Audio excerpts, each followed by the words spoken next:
Hello everyone, मैं सुमित। आप सभी का मेरे यूट्यूब चैनल सैकी जीके पर स्वागत है।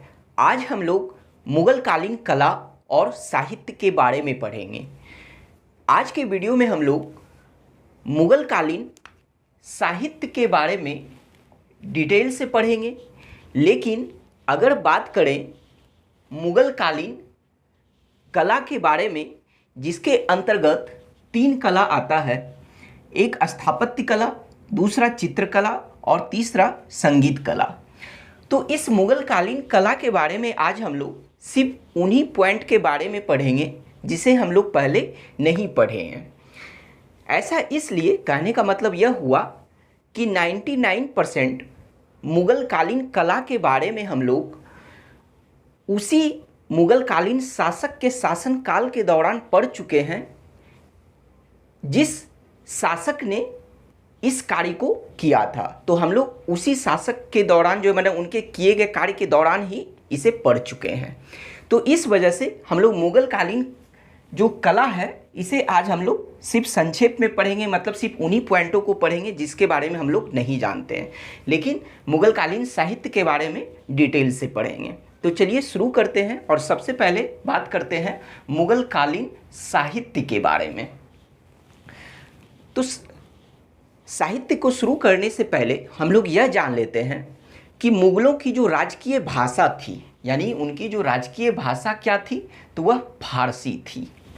अब बात करते हैं कि मुग़ल कालीन साहित्य जो लिखा गया था, यानी मुग़ल काल के दौरान जो साहित्य लिखा गया था, वह 2 भाषा में, फारसी और हिंदी, यानी फारसी भाषा में भी और हिंदी भाषा में भी जो है मुग़ल काल के दौरान साहित्य को लिखा गया था। लेकिन कुछ साहित्य जो थे वह तुर्की भाषा में भी लिखा गया था, जैसे बाबरनामा या तुजुक बाबरी। तो चलिए बात करते हैं कि अब हम लोग यह पहले जान लेते हैं कि यह जो मुग़ल कालीन साहित्य का सबसे अधिक विकास, चाहे वह फारसी भाषा में हो या फिर हिंदी भाषा में हो, तो सबसे अधिक विकास किस मुग़ल कालीन शासक के शासनकाल के दौरान हुआ था, तो वह है अकबर। तो अकबर के शासनकाल के दौरान जो है सबसे अधिक मुग़ल कालीन साहित्य का विकास हुआ था, चाहे वह फारसी भाषा में हो या फिर हिंदी भाषा में हो। तो चलिए शुरू करते हैं। सबसे पहले हम लोग फारसी साहित्य के बारे में पढ़ेंगे। तो फारसी साहित्य में सबसे पहला नाम आता है बाबरनामा, या फिर जिसे तुजुक बाबरी भी कहा जाता है। तो यह बाबरनामा या तुजुक बाबरी, इसे किसने लिखा है, तो इसे बाबर ने लिखा है।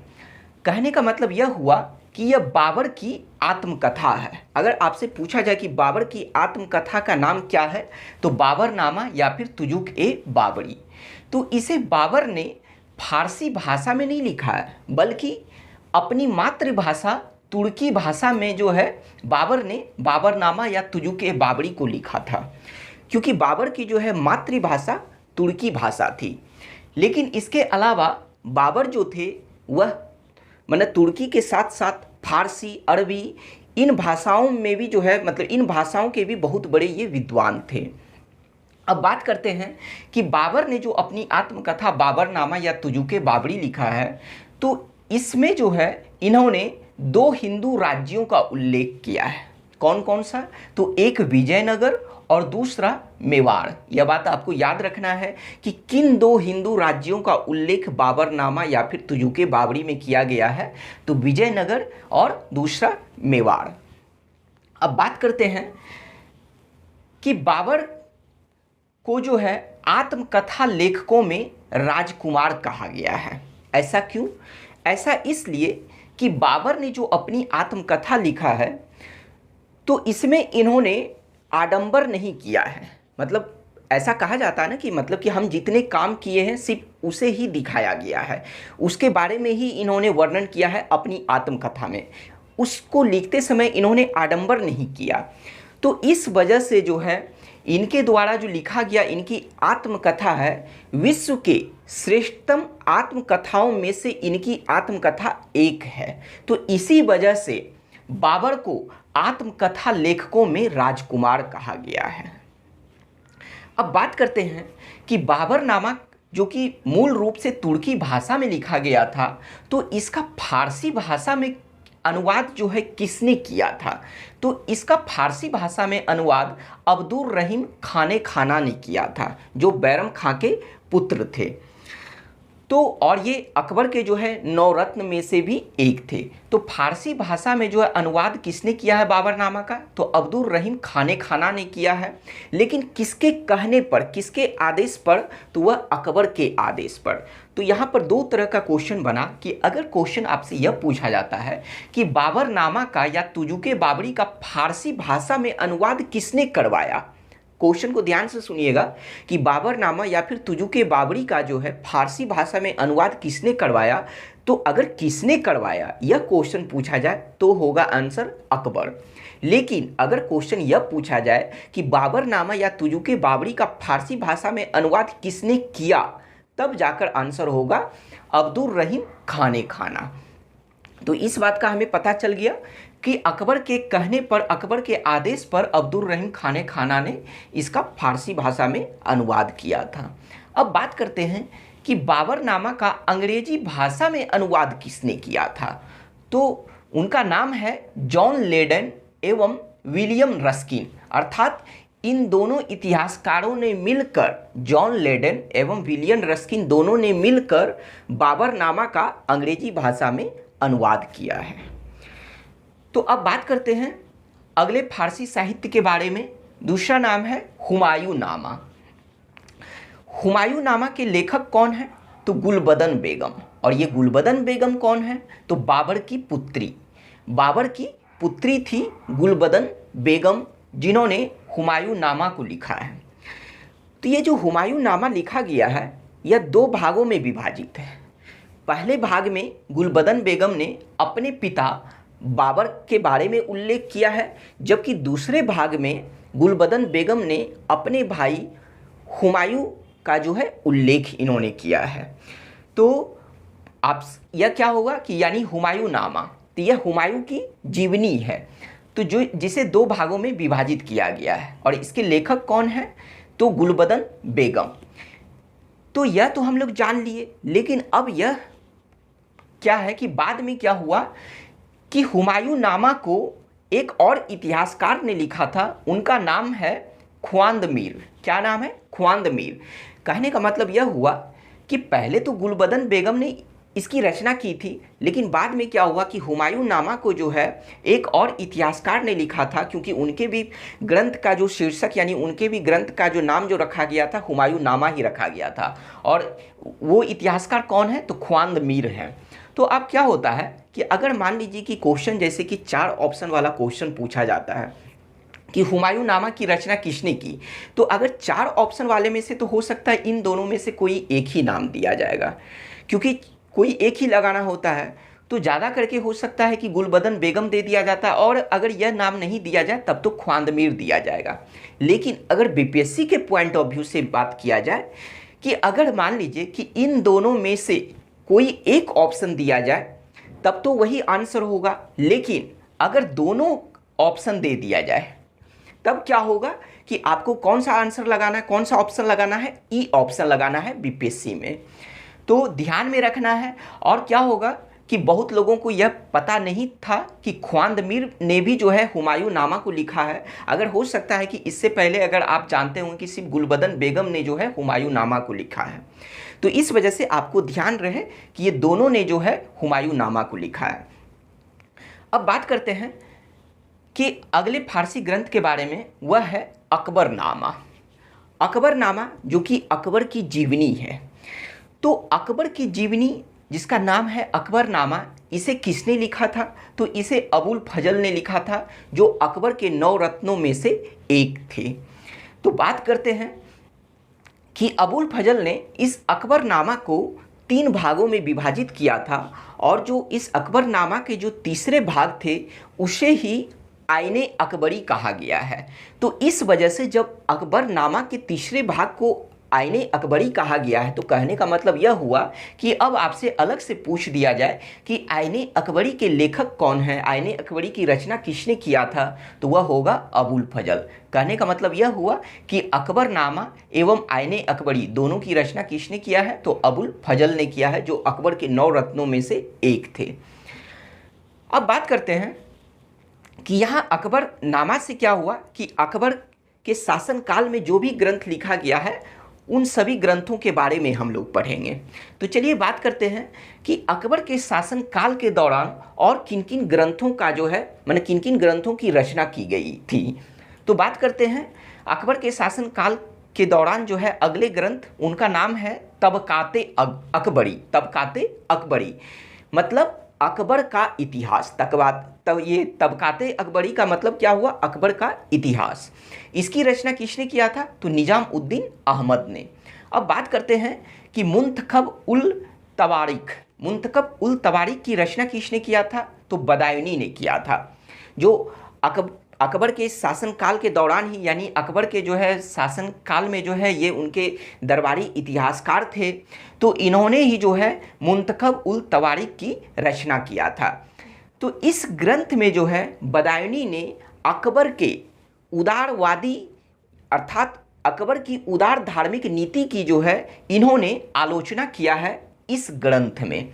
तो अगर आपसे पूछा जाए कि अकबर की उदार धार्मिक नीति की आलोचना किसने किया था, तो वह बदायूनी ने। किस ग्रंथ में, तो अपने द्वारा लिखे गए ग्रंथ मुंतखब उल तवारीख में। अब बात करते हैं कि अकबर ने अपने शासनकाल के दौरान एक अनुवाद विभाग की स्थापना करवाया था। तो अनुवाद विभाग की स्थापना जो इन्होंने करवाया था, किसने करवाया था, अकबर ने करवाया था। किसकी अध्यक्षता में, तो अपने राजकवि फैजी की अध्यक्षता में इन्होंने अनुवाद विभाग की स्थापना करवाया था। तो अनुवाद विभाग की स्थापना किसने करवाया था, अकबर ने। अगर पूछा जाए कि इनके अध्यक्ष कौन थे, तो इनके अध्यक्ष फैजी थे, जो अकबर के राजकवि थे। तो बात करते हैं कि इसके पीछे अकबर का मकसद क्या था। तो इसके पीछे जो अकबर का मकसद यह था अनुवाद विभाग की स्थापना करने के पीछे, कि किसी भी मतलब भाषा का, कहने का मतलब यह हुआ कि चाहे वह संस्कृत हो या ग्रीक हो या अरबी हो, कोई भी भाषा हो, उन सभी का जो है फारसी भाषा में अनुवाद करवाना। तो चलिए हम लोग देखते हैं कि अकबर के शासनकाल के दौरान जो है मतलब किस किस ग्रंथों का जो है फारसी भाषा में अनुवाद करवाया गया था, और अगर अनुवाद किया था तो किसने किया था और किस नाम से किया गया था। तो उसमें से सबसे पहला नाम आता है महाभारत। महाभारत का फारसी में अनुवाद सबसे पहले हम लोग यह जानते हैं कि किस नाम से किया गया है महाभारत का फारसी भाषा में अनुवाद, तो वह है रज्मनामा। महाभारत का फारसी भाषा में जो अनुवाद किस नाम से किया गया है, तो रज्मनामा नाम से।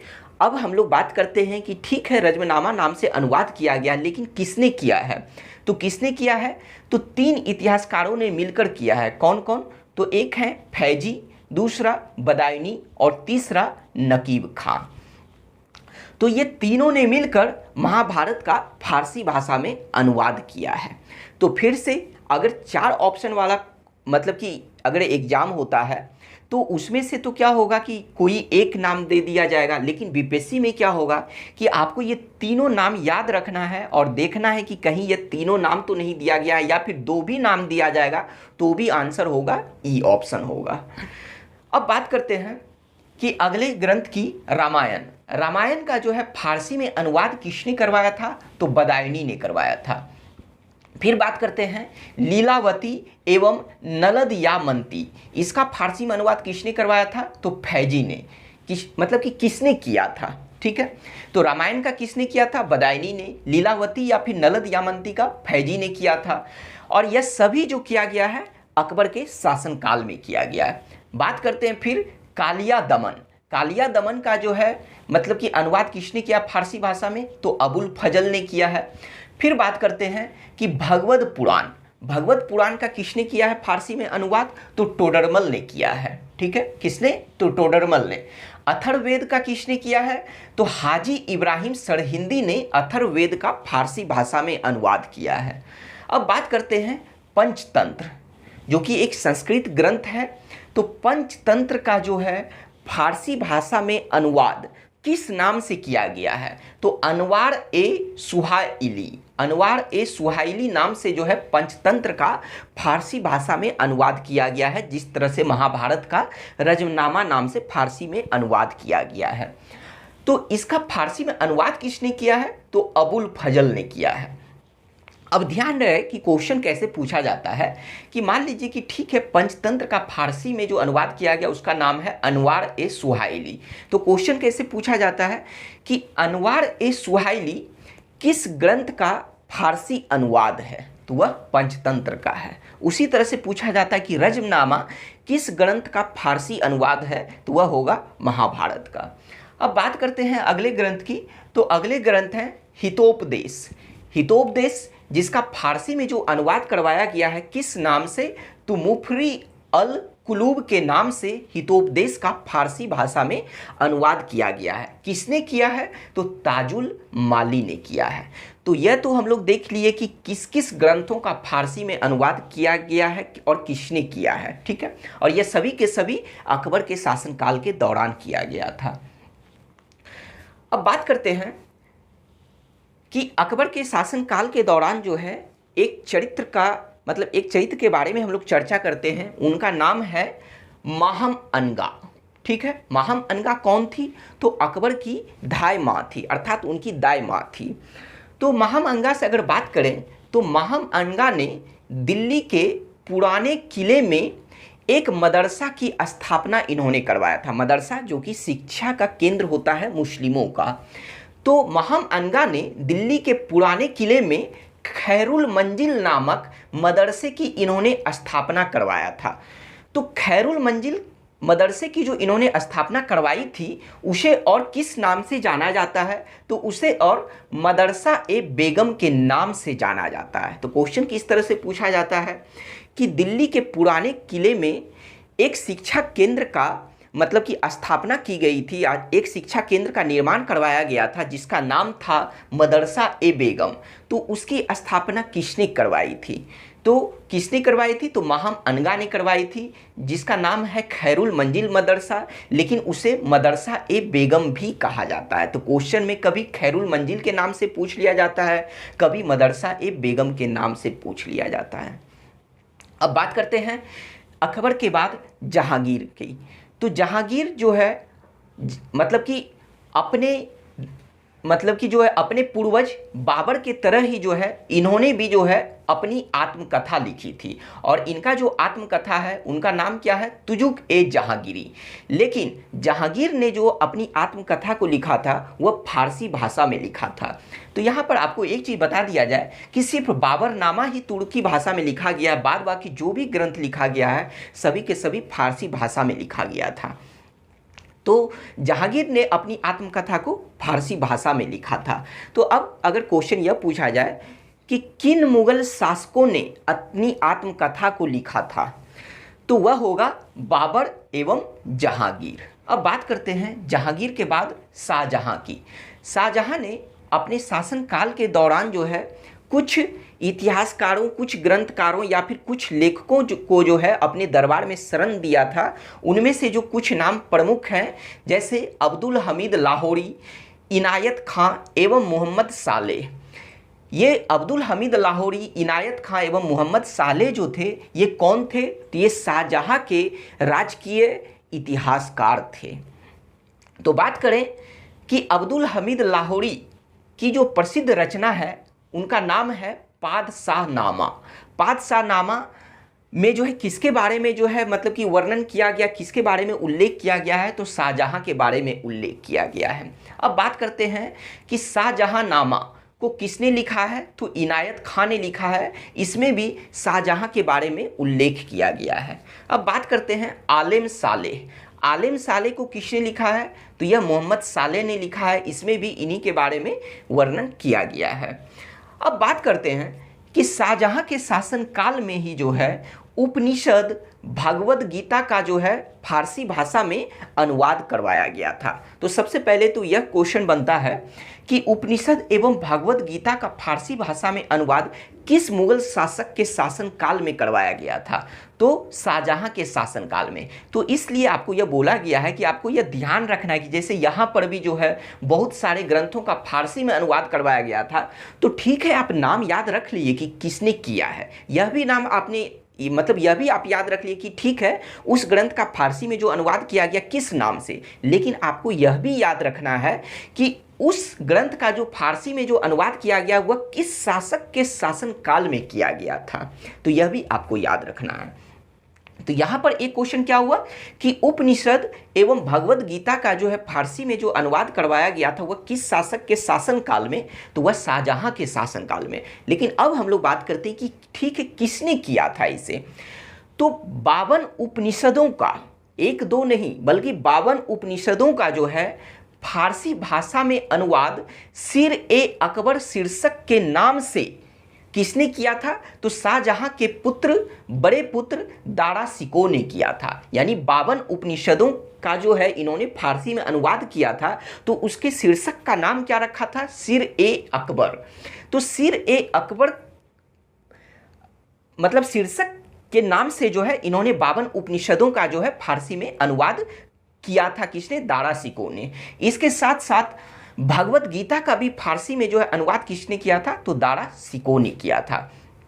तो यह तो हुआ फारसी भाषा में। लेकिन अब अगर पूछा जाए कि दारा शिकोह की मूल रचना कौन सी है, तो दारा शिकोह की जो मूल रचना थी उनका नाम है नज्म उल बहरीन। यह फारसी अनुवाद नहीं है बल्कि फारसी भाषा में लिखा गया इनकी मूल रचना थी दारा शिकोह की। क्या नाम है? नज्म उल बहरीन। अब बात करते हैं औरंगजेब के शासनकाल के दौरान की। तो औरंगजेब के बारे में हम लोग पढ़ चुके हैं कि यह जब मुगल बादशाह बने थे तब इन्होंने आलमगीर की उपाधि धारण की थी। अर्थात आलमगीर से संबंधित जो भी नाम आएगा वह सभी के सभी जो भी ग्रंथ होगा वह औरंगजेब के बारे में ही हमें उससे जानकारी प्राप्त होगी। तो सबसे पहला नाम आता है आलमगीर नामा।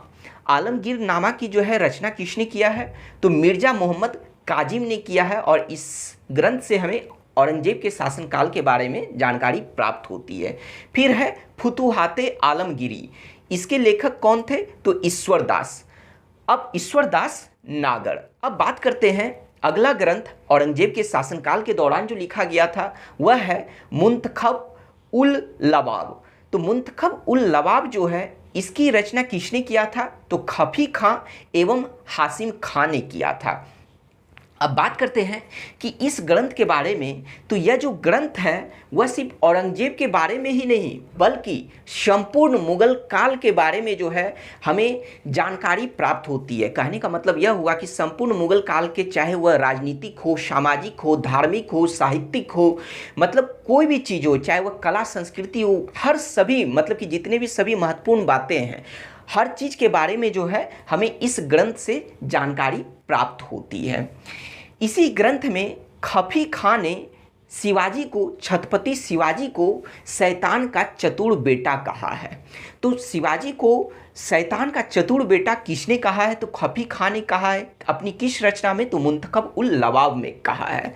अब बात करें कि प्रसिद्ध इतिहासकार जदुनाथ सरकार ने इस ग्रंथ को अर्थात मुंतखब उल लबाब को मुगलों का गजेटियर कहा है। यानी मुगलकालीन गजेटियर कहा है इस ग्रंथ को। किसने कहा है? तो प्रसिद्ध इतिहासकार जदुनाथ सरकार ने। अब बात करते हैं कि नस्तालीक। यह नस्तालीक क्या है? तो यह नस्तालीक जो था एक तरह का फारसी लिपि था जो मध्यकाल के दौरान प्रचलित था। और यह जो नस्तालीक लिपि जो था मतलब कि जो कि एक फारसी लिपि था, इसमें जो है मतलब कि इस लिपि में औरंगजेब निपुण थे। मतलब यह बहुत ज़्यादा इस लिपि में निपुण थे। कौन? तो औरंगजेब। अब बात करते हैं कि कुछ और फारसी मतलब कि जो है साहित्य के बारे में। तो चलिए देखते हैं। जैसे तारीख़ शेरशाही। तारीख़ शेरशाही यानी शेरशाह सूरी के बारे में जो लिखा गया है। तो तारीख़ शेरशाही के जो है लेखक कौन थे? तो अब्बास खां सरवानी। अब बात करते हैं ताजुल मासिर। ताजुल मासिर के लेखक हसन निजामी। फिर बात करते हैं चहर चमन। चहर चमन के लेखक कौन थे? तो चंद्रभान ब्रह्मन। अब बात करते हैं इकबाल नामा ए जहांगीरी, जिसके लेखक हैं मोतमद खां। तो इस तरह से हम लोगों का मुगल कालीन साहित्य के अंतर्गत फारसी साहित्य समाप्त हुआ। अब बात करते हैं हिंदी साहित्य के बारे में। तो क्या हुआ कि जिस तरह से अकबर के शासनकाल के दौरान फारसी साहित्य का जो है अधिक विकास हुआ, उसी तरह से हिंदी साहित्य का भी विकास हुआ था। अकबर के शासनकाल के दौरान हिंदी पर सिर्फ हिंदुओं का ही अधिकार नहीं था, बल्कि हिंदुओं का जितना अधिकार था इस भाषा पर, उतना ही समान अधिकार मुसलमानों का भी था। तो इसलिए कहा जाता है कि अकबर के काल में जो है सबसे अधिक हिंदी साहित्य का विकास हुआ। इस वजह से अकबर के काल को हिंदी काव्य या फिर हिंदी साहित्य का स्वर्ण काल कहा गया है। तो अगर आपसे पूछा जाए कि हिंदी साहित्य का स्वर्ण काल किसके काल को कहा गया है, तो अकबर के काल को कहा गया है। अब बात करते हैं कि हिंदी साहित्य के अंतर्गत सबसे पहला नाम आता है अब्दुल रहीम खाने खाना। अब्दुल रहीम खाने खाना वही हैं जिन्होंने बाबरनामा का फारसी में अनुवाद किया था। तो बात अगर किया जाए कि मुसलमान विद्वानों में से हिंदी साहित्य के प्रसिद्ध विद्वान कौन थे, यानी मुसलमान विद्वानों में से हिंदी साहित्य के प्रसिद्ध विद्वान कौन थे, तो उनका नाम है अब्दुल रहीम खाने खाना। अब्दुल रहीम खाने खाना की जो प्रसिद्ध रचना है उनका नाम है रहीम सतसई। इसमें जो है इनके दोहों का संग्रह किया गया है, यानी इनके द्वारा जो रचना है इसमें अब्दुल रहीम खाने खाना की दोहों का संग्रह किया गया है। अब बात करते हैं कि हिंदी साहित्य के अंतर्गत जो है कुछ महत्वपूर्ण साहित्य के बारे में, जैसे तुलसीदास। तो तुलसीदास जो कि अकबर के समकालीन थे, तो अकबर के शासनकाल के दौरान ही जो है तुलसीदास ने रामचरितमानस को लिखा था। तो अगर यह पूछा जाए कि तुलसीदास ने रामचरितमानस को किसके शासनकाल में लिखा था, तो वह अकबर के शासनकाल में ही लिखा था। यहाँ हिंदी के भी जो बहुत सारे लगभग जो साहित्य हैं वह भी जो है अकबर के शासनकाल में ही लिखा गया था, जिसमें दो प्रसिद्ध हैं, जैसे तुलसीदास के द्वारा लिखा गया रामचरितमानस और दूसरा सूरदास के द्वारा लिखा गया सूरसागर। यह जो सूरसागर जो सूरदास ने लिखा है, तो यह ब्रज भाषा में इन्होंने लिखा है, जिसमें यानी सूरसागर में इन्होंने कृष्ण की बाल लीलाओं का जो है बहुत ही अच्छे तरीके से इन्होंने वर्णन किया है। अब बात करते हैं केशवदास। केशवदास की जो प्रसिद्ध रचना है कवि पीड़िया, रसिक पीड़िया, रामचंद्रिका एवं अलंकार मंजरी, तो इन सभी को आपको याद रखना है। अब बात करते हैं रसखान। रसखान कौन थे? तो कृष्ण के मुसलमान भक्त थे, यानी ये एक मुस्लिम थे, लेकिन मुस्लिम होते हुए भी ये कृष्ण के भक्त थे, तो जिनका नाम है रसखान। तो रसखान की जो प्रसिद्ध रचना है उनका नाम है प्रेम वाटिका। अब बात करते हैं नाभाजी। तो नाभाजी की जो प्रसिद्ध रचना है वह है भक्तमाल। तो इस तरह से हम लोगों का हिंदी साहित्य भी समाप्त हुआ। अब बात करते हैं एक नाम के बारे में जिनका नाम है राजा सावंत सिंह। सबसे पहले हम लोग यह जानते कि ये राजा सावंत सिंह कौन थे। तो ये जो राजा सावंत सिंह जो थे, यह अजमेर के किशनगढ़ रियासत के ये राजा थे। कहाँ के राजा थे? तो अजमेर के किशनगढ़ रियासत के ये राजा थे, जिनका नाम था राजा सावंत सिंह। तो इनका जो वैष्णव उपनाम था वह उपनाम था नागरी दास। तो राजा सावंत सिंह का जो उपनाम था नागरी दास। नागरी दास का अर्थ होता है राधा का सेवक। तो उपनाम होने के वजह से राजा सावंत सिंह ने नागरी दास के नाम से कृष्ण की प्रशंसा में अनेक छंद लिखे हैं। तो अगर आपसे पूछा जाए कि नागरी दास के नाम से कृष्ण की प्रशंसा में अनेक छंद किसने लिखे हैं, तो वह होगा राजा सावंत सिंह, जो अजमेर के किशनगढ़ रियासत के जो है राजा थे। इस तरह से हम लोगों का मुगल कालीन साहित्य समाप्त हो गया। अब बात करते हैं मुगल कालीन कला के बारे में। तो मुगल कालीन कला के अंतर्गत 3 कला आती है, वह है स्थापत्य कला, चित्रकला और संगीत कला। अगर हम लोग बात करें कि स्थापत्य कला का जो स्वर्ण काल किसके शासनकाल को कहा गया है, तो स्थापत्य कला का स्वर्ण काल शाहजहां के शासनकाल को कहा गया है। अब इससे जो एक पॉइंट है जो कि हम लोग नहीं पढ़े हैं वह यह है कि पैलेस ऑफ 40 पिलर्स। सबसे पहले हम लोग यह जानते हैं कि पैलेस ऑफ 40 पिलर्स का निर्माण किसने करवाया था? तो अकबर ने करवाया था। कहाँ पर? तो इलाहाबाद में करवाया था। अब हम लोग, यह तो इंग्लिश नेम है, इसका हिंदी में मतलब यह होता है कि पैलेस ऑफ 40 पिलर्स का मतलब यह हुआ कि 40 स्तंभों वाला महल, 40 स्तंभों वाला मंजिल। तो जिसका निर्माण किसने करवाया था? अकबर ने करवाया था। कहाँ पर करवाया था? तो इलाहाबाद में करवाया था। तो इस पैलेस के बारे में, यानी इस महल के बारे में विलियम फिंच का एक कथन है। प्रसिद्ध इतिहासकार हैं जिनका नाम है विलियम फिंच। तो विलियम फिंच ने इस महल के बारे में एक कथन कहा है। वह कथन यह है कि विलियम फिंच ने यह कहा है कि पैलेस ऑफ 40 पिलर्स को 5,000 से 20,000 लोगों ने मिलकर, यानी इसका निर्माण किया था। और इस निर्माण को करने में जो है वो 5 से 20,000 लोगों को कितने समय लगे थे? तो 40 साल लगे थे। कहने का मतलब यह हुआ कि विलियम फिंच ने इस महल के बारे में जो एक कथन कहा है कि इस कथन का निर्माण करने में 40 साल लग गए थे। और 40 साल तक जो निर्माण किया था वह कितने लोगों ने मिलकर किया था? तो 5,000 से 20,000 लोगों ने मिलकर किया था। और यह कथन किसने कहा है? तो विलियम फिंच ने कहा है।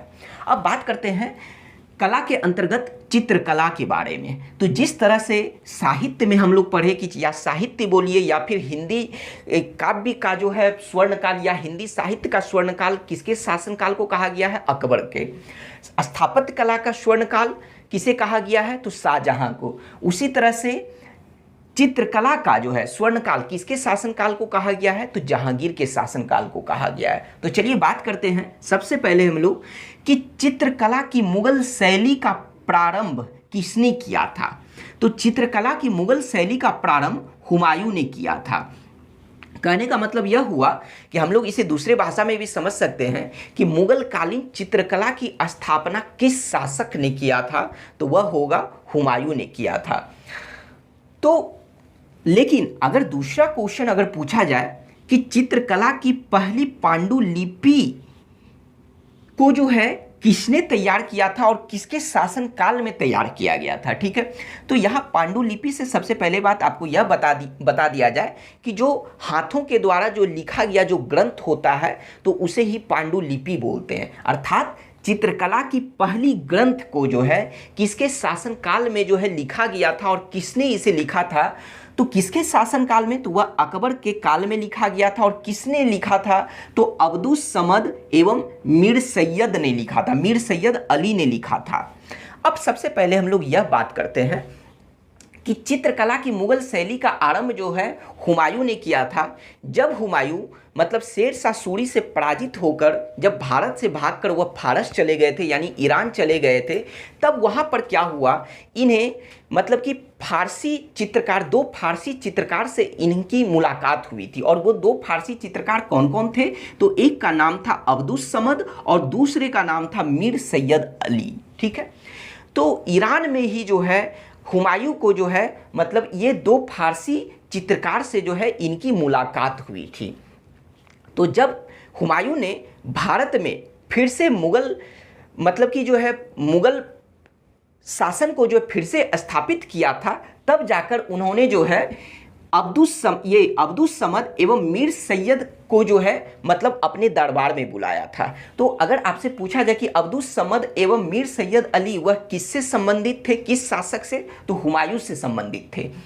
तो बात किया जाए कि हुमायूं ने ही अपने शासनकाल के दौरान चित्रकला की पहली पांडुलिपि को जो है इन्होंने शुरू करवाया था, जिसका नाम था दास्तान ए अमीर हमजा। कहने का मतलब यह हुआ कि चित्रकला की जो पहली पांडुलिपि को जो तैयार किया गया था, पहली ग्रंथ को जो तैयार किया गया था, वह किस नाम से किया गया था? तो दास्तान ए अमीर हमजा या फिर हमजनामा के नाम से तैयार किया गया था। तो इसकी दास्तान ए अमीर हमजा की शुरुआत किसने करवाई थी? तो वह हुमायूं ने करवाया था। लेकिन क्या हुआ कि हुमायूं के आकस्मिक मृत्यु के बाद जो है इसका जो है कार्य पूरा हुआ था वह किसके काल में हुआ था, तो अकबर के काल में। इस वजह से यह जो अगर पूछा जाता है कि चित्रकला की पहली पांडुलिपि जिसका नाम है दास्तान ए अमीर हमजा, यह किसके काल में जो है तैयार हुआ था, तो वह अकबर के काल में तैयार हुआ था। इस बात को हम लोग समझ गए। अब बात करते हैं कि यह जो दास्तान ए अमीर हमजा है इसे किसने तैयार किया था, अर्थात इसे किसने लिखा है, तो वह अब्दुस समद एवं मीर सैयद अली ने लिखा था। अब बात करते हैं कि जब इसकी शुरुआत की गई थी तो सबसे पहले मीर सैयद अली के जो है देख रेख में जो है इसे शुरू किया गया था, लेकिन बाद में फिर क्या हुआ कि अब्दुस समद के देख रेख में जो है इसे कंप्लीट करवाया गया और इन दोनों के देख रेख में लगभग 50 चित्रकारों ने जो है इसे तैयार किया था। और यह जो दास्तान ए अमीर हमजा जो कि चित्रकला का मुगल चित्रकला का जो यह एक ग्रंथ है इसमें लगभग 1375 चित्र का वर्णन किया गया है। यानी कहने का मतलब यह हुआ कि इसमें लगभग 1375 चित्र हैं इस ग्रंथ में, जिसे लगभग 50 चित्रकारों ने मिलकर तैयार किया था। किनके नेतृत्व में, तो सबसे पहले मीर सैयद अली के नेतृत्व में और फिर बाद में जो है अब्दुस समद के नेतृत्व में किया था। लेकिन बीपीएससी में जो अगर आपसे क्वेश्चन पूछा जाए तो यह दोनों ही जो है नाम होगा, और अगर दोनों ऑप्शन दिया जाए, अगर एक दिया जाए तब तो वही होगा, लेकिन अगर मान लीजिए कि दोनों ऑप्शन दिया जाए तब ई ऑप्शन होगा। अब बात करते हैं कि यह जो दास्तान ए अमीर हमजा है इसमें किसका वर्णन किया गया है, तो इसमें जो है यह जो अमीर हमजा एक व्यक्ति का नाम है। और यह अमीर हमजा कौन थे, तो मोहम्मद पैगंबर यानी पैगंबर साहब के जो है चाचा का नाम था अमीर हमजा। तो उनके वीरतापूर्ण मतलब कि उनके वीरता को जो है चित्रकारी के माध्यम से जो है इस ग्रंथ में दिखाया गया है दास्तान ए अमीर हमजा में। अब बात करते हैं कि मुगल चित्रकला का प्रभाव जो है किन किन शैलियों पर पड़ा था, यानी किन किन चित्रकला के शैलियों पर जो है मुगल कालीन चित्रकला का प्रभाव पड़ा था। तो वह पड़ा था पहाड़ी शैली पर, राजस्थानी शैली पर, कांगड़ा शैली पर। इन सभी शैलियों पर जो है यानी इन तीनों शैलियों पर जो है मतलब ये जो तीनों जो शैली है यह चित्रकला का शैली है। पहाड़ी चित्रकला, राजस्थानी चित्रकला, कांगड़ा चित्रकला, तो इन तीनों चित्रकला का जो शैली है इस पर जो है मुगल चित्रकला का प्रभाव पड़ा था। या फिर आपसे यह भी ऐसे पूछा जा सकता है कि पहाड़ी school, Kangra school, Kishangarh, Rajput school एवं मुगल स्कूल जो है वह किस क्षेत्र से संबंधित है, तो वह चित्रकला से संबंधित है और इस पर जो है मुगल चित्रकला का प्रभाव पड़ा था। यानी यह जो शैली है वह मुगल चित्रकला से प्रभावित था। अब बात करते हैं कि यह तो हम लोग देख लिए कि चित्रकला की मुगल शैली का आरंभ किसने किया था, हुमायूं ने। किसके काल में जो है मतलब कि यह तैयार हुआ था पहला ग्रंथ, पहली पांडुलिपि, तो अकबर के काल में। लेकिन अगर यह पूछा जाए कि चित्रकला का सबसे अधिक विकास किसके शासनकाल में हुआ था, तो वह जहांगीर के शासनकाल में। तो इसका मतलब यह हुआ कि इसी वजह से मतलब जहांगीर के शासनकाल में सबसे अधिक चित्रकला का विकास होने के वजह से चित्रकला का स्वर्णकाल किसके शासनकाल को कहा गया है, तो जहांगीर के शासनकाल को। तो इस तरह से हम लोगों का चित्रकला समाप्त होता है। अब बात करते हैं कला के अंतर्गत अगले कला की, वह है संगीत कला।